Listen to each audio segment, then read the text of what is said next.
Guardaos de hacer vuestra justicia delante de los hombres, para ser vistos de ellos. De otra manera no tendréis recompensa de vuestro Padre que está en los cielos. Cuando pues des limosna, no hagas tocar trompeta delante de ti como hacen los hipócritas en las sinagogas y en las calles, para ser alabados por los hombres. De cierto os digo que ya tienen su recompensa. Mas cuando tú des limosna, no sepa tu izquierda lo que hace tu derecha, para que sea tu limosna en secreto, y tu Padre que ve en lo secreto te recompensará en público. Y cuando ores, no seas como los hipócritas, porque ellos aman el orar en pie en las sinagogas y en las esquinas de las calles, para ser vistos de los hombres. De cierto os digo que ya tienen su recompensa. Mas tú, cuando ores, entra en tu aposento y cerrada la puerta, ora a tu Padre que está en secreto, y tu Padre que ve en lo secreto te recompensará en público. Y orando, no uséis vanas repeticiones como los gentiles que piensan que por su palabrería serán oídos. No os hagáis, pues, semejantes a ellos, porque vuestro Padre sabe de qué cosa tenéis necesidad antes que vosotros le pidáis. Cuando ayunéis, versículo 16, no seáis austeros como los hipócritas, porque ellos demudan sus rostros para mostrar a los hombres que ayunan. De cierto os digo que ya tienen su recompensa, pero tú, cuando ayunes, unge tu cabeza y lava tu rostro, para no mostrar a los hombres que ayunas, sino a tu Padre que está en secreto, y tu Padre que ve lo secreto te recompensará en público. Amén. Tome asiento.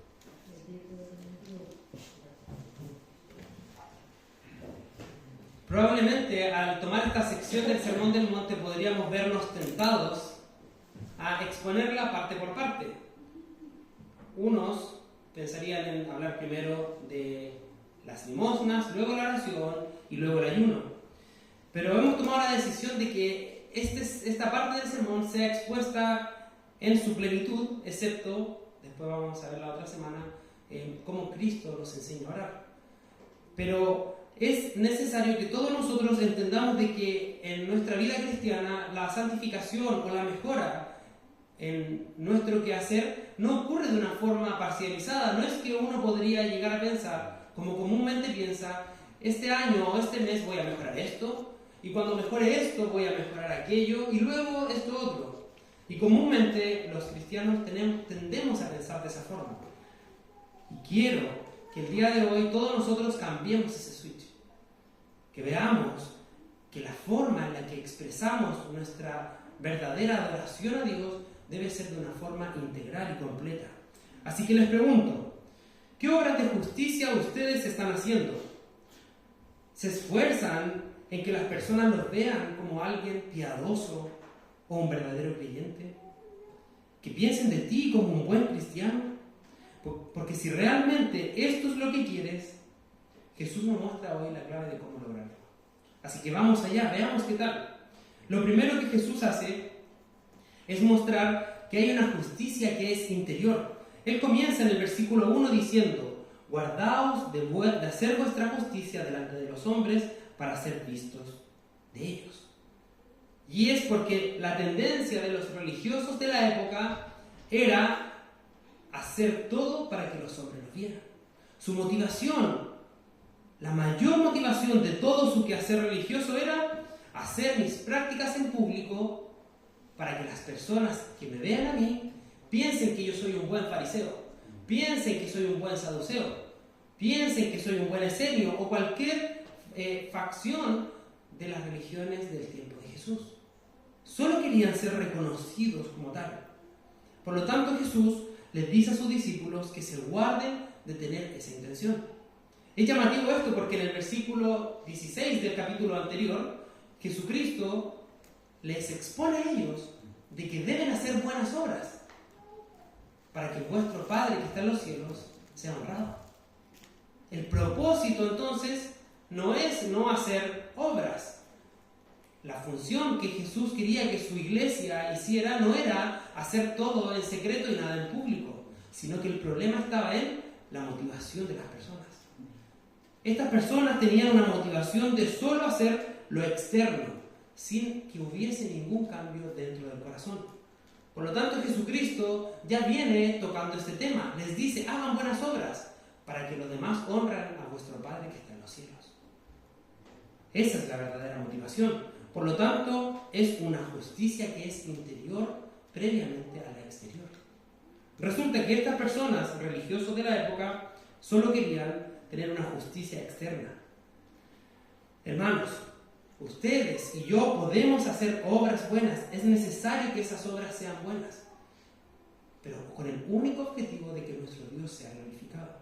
Si esa es la motivación que tenemos, es un propósito totalmente loable. Es elogiable que un cristiano quiera hacer buenas obras, pero debe ser para que se glorifique el nombre de nuestro Padre que está en los cielos.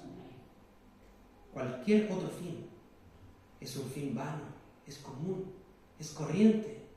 No merece ninguna gloria un hombre que haga buenas obras con otro fin, porque el único fin es dar gloria al Creador.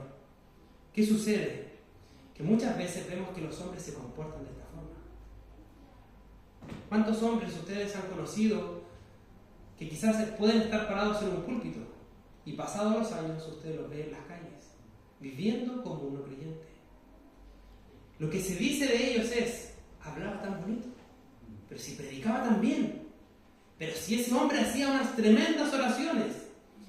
Resulta de que todo eso era algo externo, no había un cambio en el corazón.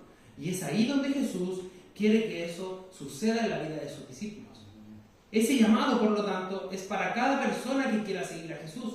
Fíjense que Jesús no empieza a criticar únicamente la vida de estos religiosos. Jesús les dice: guárdense ustedes de ser como ellos. Guárdense de hacer esas obras de forma externa para ser vistos.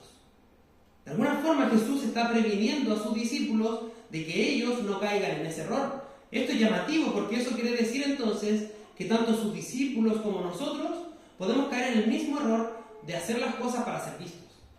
Y esto es muy común. ¿Cuántos de nosotros muchas veces contamos las buenas, las ganadas y no las perdidas? Nos gusta que las personas nos vean como los más rectos y justos que pudiésemos ser. Cristianos sin fallas, sin caídas. Las caídas se esconden, las glorias se exponen. Y eso es en algo en lo que comúnmente nosotros podríamos caer. Hermanos, eso es simplemente justicia externa. Guardémonos de vivir de esa forma. Debe haber entonces un cambio en el corazón del creyente. Y este cambio parte, hermanos, porque fue Dios mismo quien nos justificó. Yo sé que Jesús no está diciendo esto en este versículo, pero el propósito completo del Sermón del Monte es que ellos entiendan de que su justicia no alcanza. Las bienaventuranzas no pueden ser cumplidas por ninguno de los oyentes de una forma perfecta. Vimos que el resto del capítulo 5 no puede ser cumplido por ninguno de nosotros de forma perfecta. Y Jesucristo sigue la misma tónica. Guarden de su corazón de hacer esa justicia que es externa. De alguna forma, si ustedes quieren ser aprobados por Dios y ostentar todo lo bueno que son, de alguna forma Jesús está diciendo: no les va a alcanzar. Llegarán hasta un punto en el que necesariamente reconocerán o tendrán que reconocer de que su justicia no alcanza. Y esto es lo llamativo y lo más hermoso del cristianismo. Un verdadero creyente nunca descansa en su propia justicia. Un verdadero creyente nunca anda diciendo: qué bueno que soy. Un verdadero creyente lo que hace es decir: soy un pecador arrepentido, en donde mi justicia es la justicia de Cristo. Dicho en otras palabras, Pablo en 2 Corintios 5:21 dice esto: al que no conoció pecado, por nosotros lo hizo pecado, para que nosotros fuésemos hechos justicia de Dios en él. Nosotros no somos justos. Cristo es justo. Nuestro corazón siempre debe estar inclinado a guardarse de hacer obras externas de justicia, porque entendemos que nuestra justicia no proviene de nosotros. Fuimos hechos justos en Cristo, el único justo, el único digno de recibir toda gloria. Con la revelación completa nosotros podemos decir: Cristo es quien es el verdadero justo. Mi justicia siempre proviene de Él y nunca fuera de Él. Y si yo quisiera mostrar obras de justicia que estén lejos de Cristo, soy entonces un hipócrita, porque quiero conseguir mi propia gloria.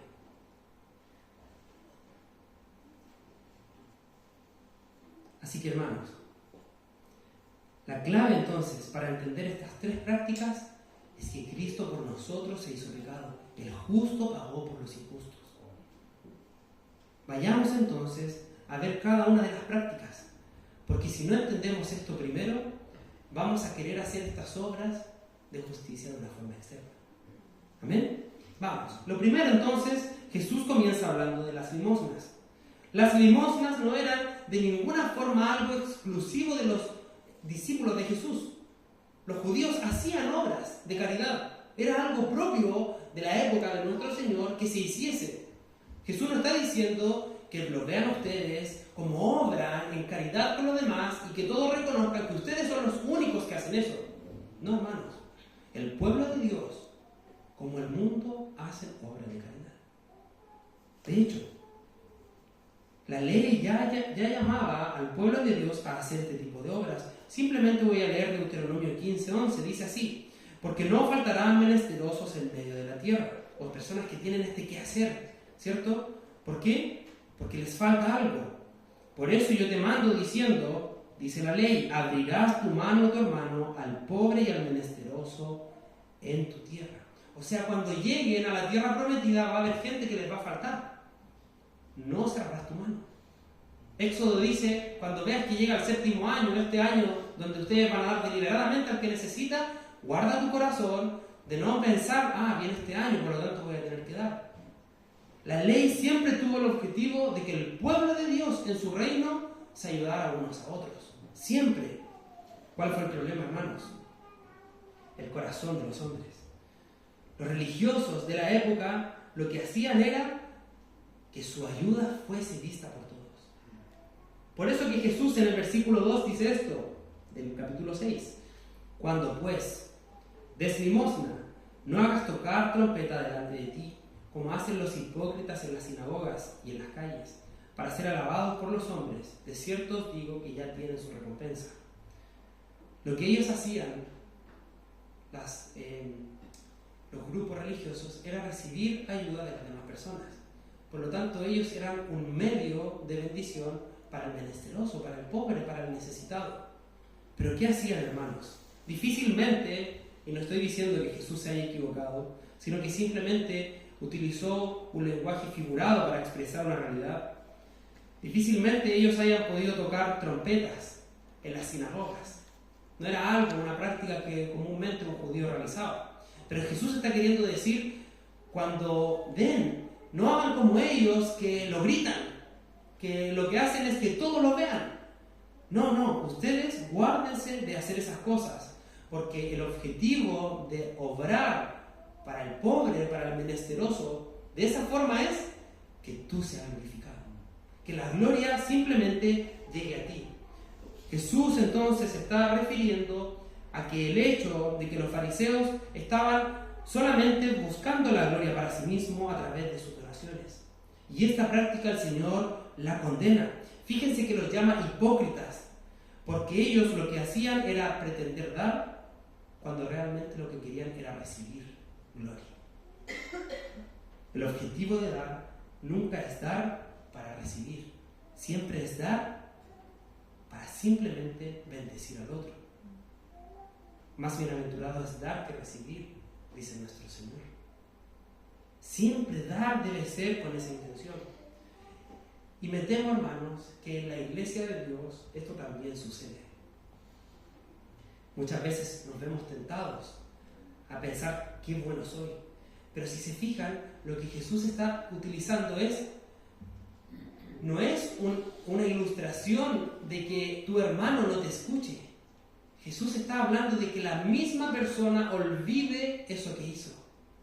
Que tu izquierda no sepa lo que tu derecha hizo. Hermanos, estamos hablando de miembros del mismo cuerpo. Yo, como David, perfectamente podría ayudar a alguien. Pero cuando mi mano derecha ayudó a alguien, mi izquierda ya lo debe haber pasado por alto. Porque muchas veces, quizás no lo gritamos a los cuatro vientos, quizás no decimos, yo ayudé a tal persona. Pero por dentro pienso que bueno soy. Yo ayudo a esa gente. ¿Y cuántos creyentes andan por ahí? Solamente mirando sus propios ombligos, sin mirar al resto. No lo digo, pero lo pienso. Y muchas veces en nuestra mente resuena, qué bueno soy, qué bueno soy. Y eso ante Dios jamás alcanza. Esta actitud creo que es habitual en nosotros. Estamos tentados a eso. Por eso Jesús dice, guarden vuestros corazones de eso. Guardémoslos. Entonces, de pensar eso, qué bueno soy. Sino que apenas nosotros hayamos bendecido la vida de alguien, en ese mismo momento olvidemos lo que hemos hecho. Que nuestras obras siempre pensemos que están teñidas de pecados, como vimos en la mañana. Y que si algo bueno procede de nosotros, eso algo bueno siempre viene gracias a Dios. Esto es claramente, ¿cierto?, una forma de decir, tan bueno no he sido, sino que Dios ha sido bueno a través de mí. Y nos quitamos la gloria y se la damos a Dios. Toda buena obra siempre proviene de nuestro Dios que está en los cielos. Por eso que en el capítulo anterior, las buenas obras eran para exaltar el nombre de Dios. Cuidemos, hermanos, también nuestro corazón de alabanzas. A veces hacemos algo y no queremos que nadie nos diga nada, pero basta con que alguien se acerque y nos diga, oye, ¿sabes que jamás pensé que ibas a hacer esto? Y eso queda por dentro dando vuelta. Esa alabanza a veces que proviene no porque la hayamos esperado, sino que simplemente llegó de alguien de buena intención. A veces nos quedamos pensando, qué bueno soy. No nació principalmente de nuestro corazón, sino que vino externamente, pero aquí se quedó. Esa alabanza, por lo tanto, a veces puede ser vista como algo recurrente. Porque alguien nos dijo que hicimos algo bueno, luego podemos empezar a pensar que otras personas también pueden decirnos eso. Cuidemos nuestro corazón de una alabanza que sea hacia nosotros, sino que siempre busquemos la alabanza al Señor. En todo lo que hagamos, olvide, hermano, que de usted provino la bendición. Siempre véase como un canal de bendición y no como el origen de la bendición. Cuando entendemos de que todo pasa por nuestra mano para bendecir al resto, es Dios quien se lleva la gloria. Cuando creemos que por el fruto de nuestro trabajo tenemos dinero y por nuestro esfuerzo podemos bendecir a otros, fallamos. Siempre pensemos que a través de Dios somos utilizados para que su propósito final de bendecir al mundo sea hecho. Amén. Amén. Eso entonces es vivir de una forma en que la justicia no sea simplemente externa, sino que la justicia de Cristo nos mueva a no ser como los hipócritas religiosos. No solo eso, hermanos.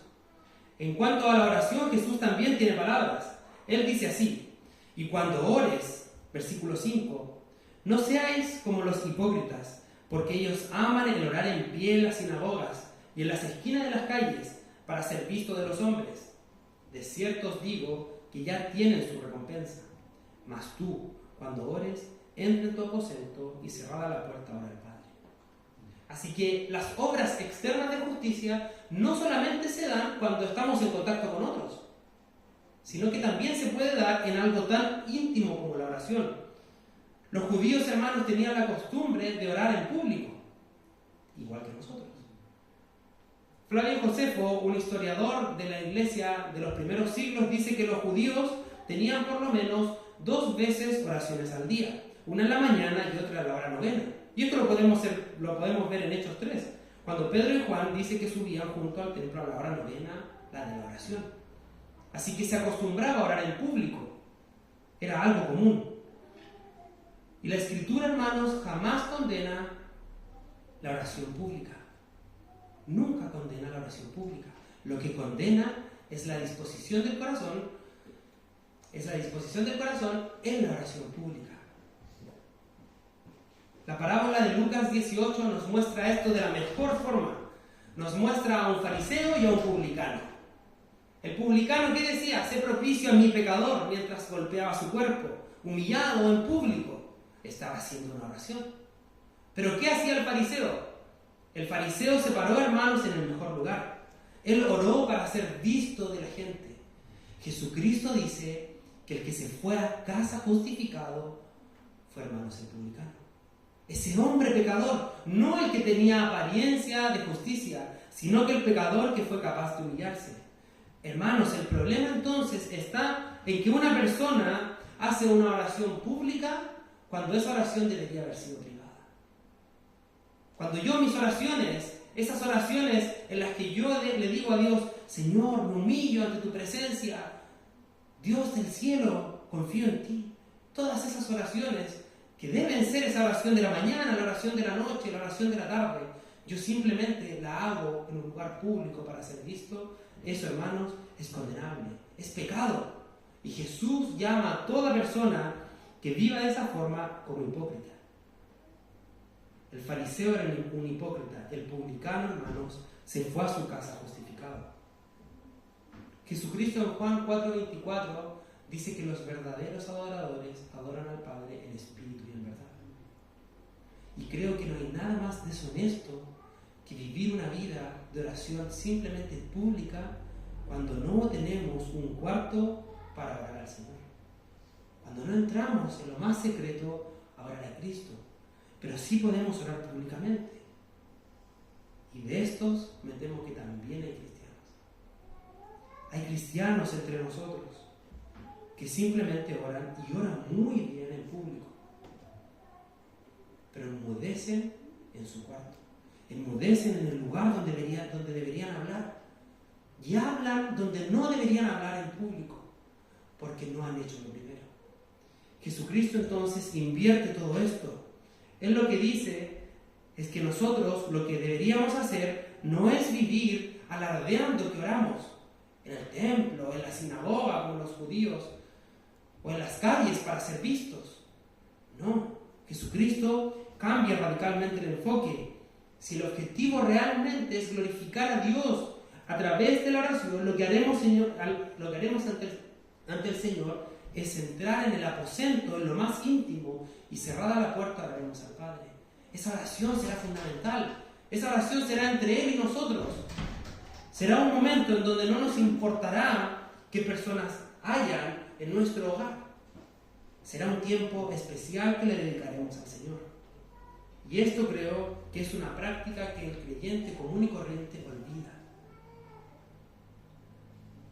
Nuestras abuelitas eran muy buenas para orar, muy buenas para orar. Y creo, hermanos, que algo que ha perdido la generación de mi edad o cercana a mi edad es la oración. Hay algo que se ha perdido, esa necesidad de orar tanto tiempo como sea posible. Creyentes que pueden orar simplemente un par de minutos, quizás orar en la mañana para salir al trabajo, pero el resto del día ningún momento puede ser añadido a esa oración. Es como que si fue suficiente orar en la mañana. Y orar en la mañana es beneficioso, nuestra alma descansa y ya comienza el día, pero no puede ser lo único. Tengamos siempre un momento de intimidad para orar al Señor. En público será vano si es que en lo secreto no hay una ferviente oración a Dios. Cristo está cambiando también el enfoque de esto. Debemos cambiar nosotros. Hermanos, busquen un lugar en su casa, busquen un cuarto privado. No está diciendo de que se tengan que hacer una pieza solamente como un cuarto de oración. Eso lo vemos en las películas. Los cristianos o el chileno promedio no tenemos una pieza para hacer simplemente una pieza de oración. No es el enfoque de nuestro Señor. Jesús está llevando nuestras mentes a pensar de que debemos tener un lugar en donde nadie nos moleste, en donde podamos estar tranquilos. Busque ese lugar, encuentre ese lugar y no se aparte de ese lugar o de ese tiempo. Si es en la mañana, si es en la noche y cuando el ajetreo del día ya pasó, entre en su cuarto, cierra la puerta y ora al Padre en lo secreto. Es ahí donde su oración y su vida cristiana va a empezar a cambiar. Su vida va a empezar a mejorar, porque va a estar haciendo una de las prácticas habituales y más poderosas para la vida del creyente. No ore en público si es que no está orando en privado, pero busque una oración privada. A veces hay creyentes que se sienten tan mal con esto que creen que no deben orar en público porque no oran en privado. Por lo tanto, no siguen orando en privado y después no oran en público. Por lo tanto, en resumidas cuentas, yo me pregunto qué tanta vida hay en esa persona si es que está dejando algo tan habitual como la oración. Martín Lutero decía que la palabra y la oración son tan vitales como tomar aire y botar el aire, o como inhalar y exhalar. No podemos hacer lo uno para dejar lo otro. No podemos ser cristianos que leen la palabra y dejar la oración. No podemos ser cristianos que vivamos sin la práctica de la oración. Es vital esto. Y no solo eso, hermanos. No debemos también tener una oración que sea ostentosa, con vanas repeticiones. Jesús sigue diciendo esto. Y orando, no uséis vanas repeticiones, como los gentiles, que piensan que por su palabrería serán oídos. No os hagáis, pues, semejantes a ellos, porque vuestro Padre sabe de qué cosa tenéis necesidad antes que les pidáis. ¿Cuántos creyentes oran de una forma ostentosa en público? Oh, Señor, y usted lo escucha que a veces hay más relleno que contenido. Sea sincero. Una oración sincera, hermanos, es una oración como la de la persona que estaba al lado de Cristo en la cruz. Acuérdate de mí cuando vengas en tu reino. Una oración sincera es como la del publicano. Sé propicio a mi pecador. Si se fijan, hay una necesidad de Dios y esa necesidad es expuesta. No es necesaria una vana repetición. La vana repetición la encontramos en los paganos, como los profetas de Baal, que la Biblia nos dice que invocaron el nombre de Baal desde la mañana hasta el mediodía sin respuesta. 400 profetas repitiendo y repitiendo y no fueron oídos. En cambio nosotros tenemos la confianza de que en la sinceridad, en el respeto, en lo genuino de nuestra oración es escuchada. Porque nuestra justicia no proviene de nosotros, sino que somos justificados por Cristo. Ore, hermano. Ore en su cuarto, busque un tiempo, pero no ore de una forma repetitiva, mecánica, sino que disponga su corazón para expresar a su Creador lo que hay dentro de usted.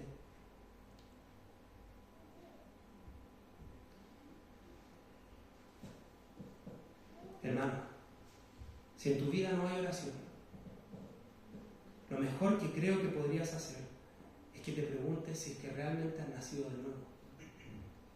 Y no por algo que yo considere ser majadero, cruel a veces. Alguien podría decir que duro eres, David, pero considera si es que has nacido de nuevo, si es que en tu vida no hay oración. No me imagino a alguien viviendo sin comida. No me imagino a alguien viviendo sin respirar. Es probable que esa persona o esté muerta o esté desfalleciendo. Si no oras en tu casa, pregúntate, ¿soy salvo? Y si tu respuesta es duditativa o negativa, corre a Cristo. Qué hermoso es cuando alguien se da cuenta de que ha hecho algo simplemente de una forma externa y reconoce su pecado y corre a Cristo. Por lo tanto, te pregunto, ¿tienes un lugar para orar? ¿Tienes un tiempo establecido para orar? ¿Solo te conformas con un par de minutos por la mañana o al día? Te invito y te animo a que crezcas en la oración. No para ser visto, sino para que Dios se lleve la gloria. Vamos al tercer punto. Unos daban limosna para ser vistos. Otros oraban no en privado, en público, para ser vistos. Y Jesús añade una cosa más a esto, dice sobre el ayuno. Otros también ayunan para ser vistos. Y esto es igual de terrible que lo anterior. Jesús dice esto: cuando ayunéis, no seáis austeros, como los hipócritas, porque ellos demudan sus rostros para mostrar a los hombres que ayunan. De cierto os digo que ya tienen su recompensa. Pero tú, cuando ayunes, unge tu cabeza y lava tu rostro, para no mostrar a los hombres que ayunas. La práctica del ayuno tiene varios propósitos, pero el propósito que Jesús se está refiriendo aquí es la práctica del ayuno para la humillación. En la Biblia encontramos, específicamente en el Antiguo Testamento, reiteradas veces en que el pueblo ayunó y se humilló y se vistió de cenizas cuando eran humillados, cuando Dios los llamaba y les decía que los iba a enjuiciar. Por lo tanto, ellos ayunaban. ¿Para qué? Para que el perdón de Dios se manifestara en el pueblo de Dios. Era una práctica habitual la humillación cuando una persona sentía ese pecado dentro. Pero ¿qué sucedía con los hipócritas fariseos? Ellos ¿qué decían? Voy a ir a ayunar y no me voy a lavar la cara. Quiero que la gente vea que yo soy una persona que se está humillando. Yo soy alguien tan piadoso, capaz de humillarme para que Dios me escuche y perdone mi iniquidad. Estamos pasando a otros niveles. Estamos pasando al punto de verse mal simplemente para obtener el elogio de otras personas. Como diríamos nosotros, es puro show, ¿cierto? Está haciendo show. Esas personas existen, hermanos. Hay personas que ayunan con el objetivo de ser visto. Quizás era más visto en los tiempos de nuestro Señor, pero hoy esto sigue siendo algo real. Hay personas que ayunan y ayunan mal. A algunos no se nos nota tanto el ayuno, pero es necesario que ayunemos. Es necesario que la práctica del ayuno sea algo utilizado por la iglesia de hoy. A menos que usted tenga una contraindicación médica, ayune. Porque Jesús le dice a sus discípulos, cuando estaba entre ellos, de que no era necesario ayunar.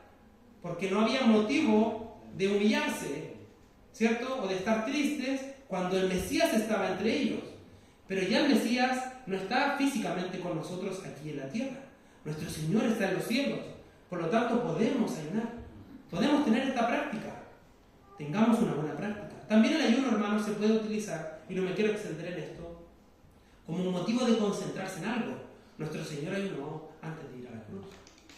Con el motivo de concentrarse en el ministerio, la Biblia nos muestra que también, al ungir ancianos, la iglesia primitiva tenía la práctica de ayunar, para elegir bien, para ser dirigidos por Dios. Era un tiempo en donde uno se disponía a buscar de Dios de una forma más intensa. Hay distintas prácticas o formas de aplicar el ayuno, pero el objetivo es el mismo, un tiempo concentrado en donde nuestra alma se dispone a buscar a Dios. Imagínense el hipócrita que puede llegar a ser un humano cuando lo hace únicamente para ser visto. Horas de buscar a Dios, para que al final la gloria no se la lleve Dios, sino que la persona que se ve demacrada, con hambre, quizás ojeroso, y simplemente para que otro le diga, hermano, estás ayunando, qué buen cristiano eres. Eso no debe ser contado entre nosotros. Debemos ayunar. Te invito a ayunar. ¿Por qué, hermanos? Porque debemos humillarnos ante Dios. Hay cristianos que dicen, no sé cómo salir de este estado. Antes era un cristiano fervoroso, buscaba a Dios constantemente, pero de un tiempo a esta parte descuidé prácticas como la lectura bíblica, la oración, y hoy me encuentro en un letargo, estoy dormido. Te puedo decir, ayuna. Ayuna. Busca a Dios de una forma intensa, ayuna. Humíllate ante Dios, así como se humillaban las personas en los relatos bíblicos. Dile a Dios, sin que nadie se dé cuenta, necesito volver a ti, crecer espiritualmente. Quiero salir de este estado en el que estoy, pero hermano, humilla tu corazón y que no se note en tu rostro. Lava bien tu cara, vístete de buena forma, cambia tu pijama, levántate y que nadie en tu hogar se dé cuenta, ni en tu trabajo, ni en el lugar donde estás, que estás buscando de una forma intensa a Dios. Pero ayuna. Esto es un correcto ayuno. El correcto ayuno que se hace para que la gloria sea de Dios y no de nosotros, no una justicia externa. Hermanos, y si usted ha ido siguiendo el texto conmigo, se va a dar cuenta de que omití varias partes de esta enseñanza de Jesús. ¿Por qué? Porque quiero que pongamos nuestros ojos en la recompensa. Jesús dice esto en el versículo 1. De otra manera no tendréis recompensa de vuestro Padre que está en los cielos. Versículo 4. Para que sea tu limosna en secreto, y tu Padre que ve en lo secreto te recompensará en público. Versículo 6. Mas tú, cuando ores, entra en tu aposento y cerrada la puerta, ora a tu Padre que está en secreto, y tu Padre que ve en lo secreto te recompensará en público. Versículo 18. Para no mostrar a los hombres que ayunas, sino a tu Padre que está en secreto, y tu Padre que ve en lo secreto te recompensará en público. ¡Qué glorioso es esto! Debemos decidir qué camino vamos a tomar. Si queremos un camino de recompensa inmediata, de gloria de hombres como nosotros, o el camino de la gloria del único Dios que es capaz de escudriñar hasta lo más profundo de nuestro corazón. Hermanos, una motivación equivocada para buscar honra de hombres, anula y cancela la recompensa de parte de Dios. No se pueden tomar ambos caminos. Debemos elegir el día de hoy solo un camino.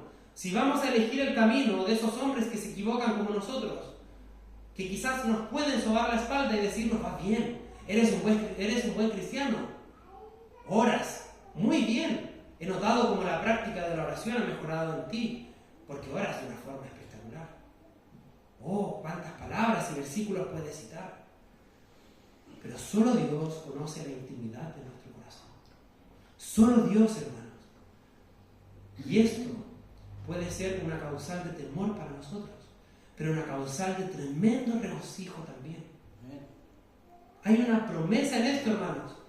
Si usted ayuda a su prójimo, entendiendo de que usted ya fue salvo, si usted ayuda a su prójimo y caritativamente da, pero no espera gloria de nadie, ni de él, ni de usted mismo, hay recompensa de parte de Dios. Si usted ora diariamente, se dispone en su vida, en su corazón, con todo su ser, a entregarse por completo en la oración, no para ser visto, hay recompensa de parte de Dios. Hermanos, si ayuna sin que nadie se dé cuenta, para humillarse o concentrarse en los deberes del reino de Dios, hay recompensa en eso. Y creo yo que ese es el mejor camino. El Señor recompensará a cada persona, porque Él lo dijo, que se disponga de la forma correcta. ¿Quiere crecer? ¿Quiere crecer espiritualmente? Entréguese a estas prácticas. Entréguese por completo a Dios en lo secreto. En público será recompensado. No le puedo prometer que esa recompensa usted la verá hoy. Pensar o querer que esa recompensa inmediata sea algo reconocido en público sería tomar el camino equivocado. O sea, me entrego en lo secreto para que el Señor después me haga evidente de que yo soy un buen cristiano. Hermanos, eso es el primer camino erróneo que tomaban los hipócritas y fariseos. Pero si me entrego por completo a la oración, estoy seguro que en el día final estaré de pie ante el Cordero para adorarlo completamente. Con todo mi ser, la práctica de la oración va a hacer que mi vida vaya creciendo en gracia. Si dono caritativamente, voy a recibir la recompensa de nuestro Señor. Porque el Señor Jesús en Mateo 25 dice que todo lo que le hicimos a esos pequeños es como que si se lo hicimos a Él. Esa recompensa obtendremos, pero también podemos obtener una recompensa inmediata. ¿Le ha pasado que ha ayudado a alguien, que ha orado por alguien, que se ha dispuesto a ayunar, pero específicamente el ayudar al prójimo ha mejorado su relación con esa persona? Que al ser de brazos abiertos hemos tenido el gozo de dar lo que Dios a nosotros nos ha dado. De que al momento de dar de una forma caritativa hemos ganado una amistad, una buena relación. Hermanos, creo que son pequeñas recompensas que no se comparan en lo más mínimo a la gloria que recibiremos cuando Cristo nos dé la recompensa final. Por lo tanto, todas estas prácticas deben ser hechas, pero cuídate de tomar el camino de la gloria de los hombres, porque es tremendamente insultante ante Dios tener una actitud piadosa por fuera, pero ser alguien duro por dentro. A Dios no se le escapa nada. Hebreos 4:13 dice que Él escudriña hasta lo más profundo de nuestro corazón. No hay obra que se le escapará. Y es necesario que descansemos en que nuestras obras fueran hechas por Jesús, para luego ser personas dadivosas, entregadas en la oración secreta y en el ayuno desapercibido. Debemos vivir de esa forma. Te animo a hacerlo. Y si lo haces, nunca quites tus ojos de la recompensa. Habrá recompensa, porque nuestro Señor no es hombre para mentir. ¿Amén? Amén. Por lo tanto, en conclusión, hermano, te puedo invitar a entregarte a esto. Y te aseguro que crecerás exponencialmente en tu vida. No serás un cristiano inestable, sino que serás un cristiano que tiene la motivación correcta en la práctica correcta. Orarás, ayunarás y darás al prójimo con el objetivo de dar la gloria a Dios. Tus buenas obras harán que personas vean a Dios a través de tu vida. Así que te pregunto finalmente, ¿buscas que vean una apariencia de piedad? ¿O vas al único Dios que puede examinarte perfectamente para que Él diga lo que tiene que decir de ti? Hagamos lo segundo y descansemos en que si hacemos esto tendremos la recompensa en el día que Dios lo estime conveniente. Pongámonos en pie y oremos al Señor. Señor, te exaltamos, te honramos, Señor. Muchas veces pensamos que podemos hacer obras externas simplemente,